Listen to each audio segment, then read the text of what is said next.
Quelques règles juridiques importantes à observer toujours autour du sahur.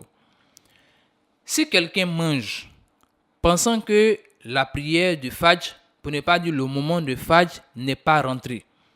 Donc, si la personne pensait sincèrement que le Fajr n'était pas encore rentré, son jeûne reste valide selon l'avis majoritaire des savants.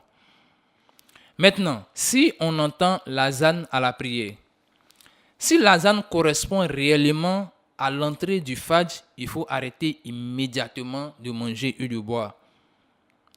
Maintenant, le fait de savoir que l'heure du Fajr est réellement arrivée, et malgré cela, on a même fait l'azan, on décide d'avaler volontairement une nourriture après l'aube, dans ce cas le jeûne est annulé, il faut non seulement rembourser le jeûne et faire les compensations qui vont avec.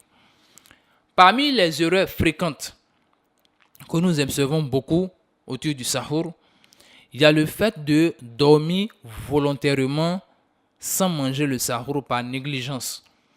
Nombreux sont celles et ceux qui, lorsqu'on les réveille au moment de l'aube, on leur dit « Réveillez-vous afin de venir consommer quelque chose, ne serait-ce que de boire un verre d'eau pour le sahur. » Ils décident par négligence de dormir volontairement et ne prennent pas le sahur.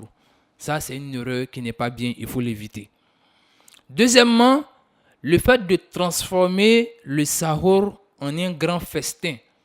Donc, on fait un grand festin avec une grosse nourriture en grande quantité que souvent même on ne pourra pas avoir l'appétit qu'il faut à l'aube pour pouvoir manger.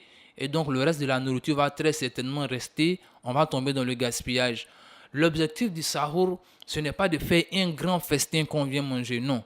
C'est de manger une petite nourriture avec une bonne qualité nutritive qui te permet d'avoir les mérites liés à la prise du sahur et qui aide le corps à supporter le jeûne durant la journée, c'est tout.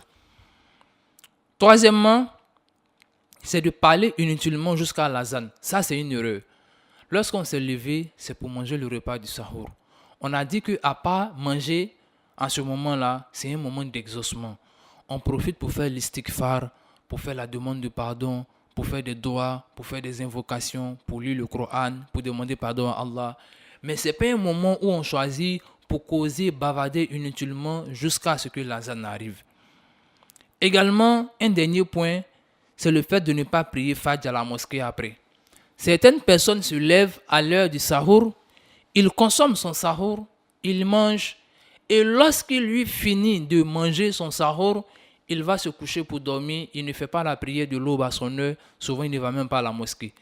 L'un des avantages de faire le sahur, c'est que ça va t'aider justement à avoir ta prière de Fajr à l'heure et à la mosquée. Donc, le fait de ne pas prier Fajr à la mosquée après, c'est une erreur. Le sahur doit mener vers le Fajr, pas vers le sommeil. Car on donne la bonne compréhension. Et donc, en conclusion, mes chers frères, mes chères sœurs, le repas du sahur, c'est une sunna. C'est une bénédiction, c'est une force, c'est une distinction pour le musulman, c'est également un moment spirituel. Ne négligeons pas le sahur, même si c'est une gorgée d'eau avec l'intention sincère, elle suffit.